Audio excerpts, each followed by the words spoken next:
Halloween Havoc is the fourth Sabrina book. This one's written by Diana G. Gallagher. And to be honest, I didn't love this one as much as I was hoping. I didn't remember it from my childhood. I couldn't really recall the narrative. And I enjoyed maybe the first 2/3 of it. I feel like the planning for Halloween was better than the actual event itself.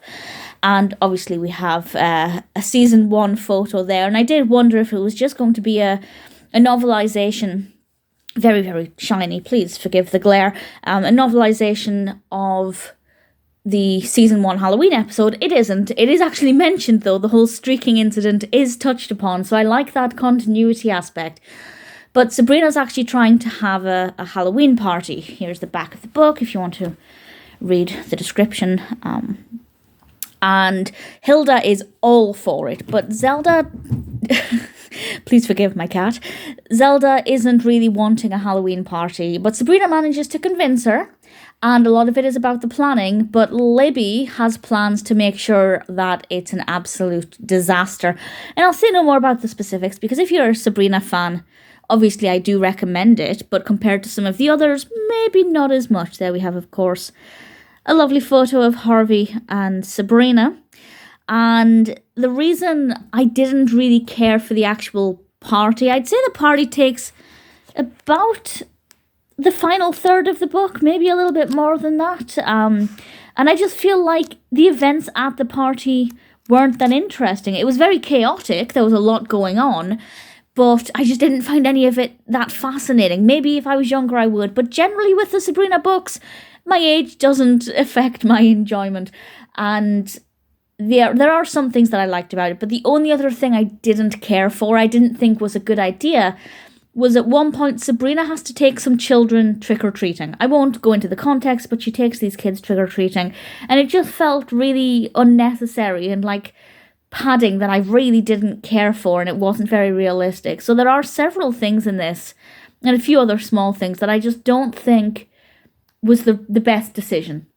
But in general, it's certainly a readable book, but I just didn't love it as much as I was hoping. What I did love, though, is that the Halloween party that Sabrina throws actually has a theme, and they're dressing up as movie monsters. So creepy characters from horror films. And I won't say what they dress up as. Maybe you can try and guess what they're going as. Certainly that was something that I had a little bit of fun with, trying to work out what characters would wear, which horror movie outfits. And visually that was really good fun to imagine. So there were some good bits to it, and in general it's well written. Grammatically it's certainly very well written, but I feel like the journey of planning this party was significantly better than the actual party itself.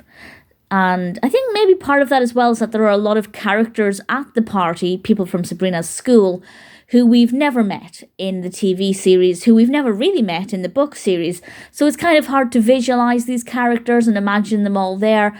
Not that I'm saying they should have been nameless, but there are so many extra characters in this that just aren't connected to the series that it wasn't very engaging for me as a Sabrina fan. And as I said, the actual events of the party just weren't that fascinating. But it's very creatively written. There are a lot of Halloween things, a lot of spooky things. So I do have a lot of praise for a lot of aspects of this, but just not the full thing.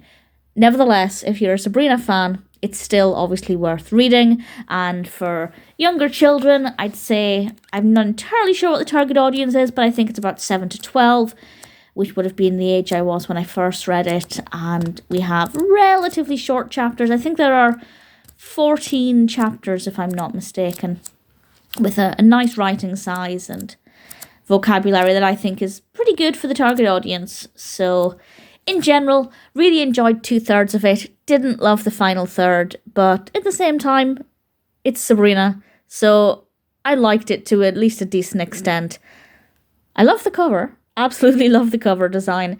It's not a bad book, but needless to say, Halloween Havoc is never going to be my favourite Sabrina novel.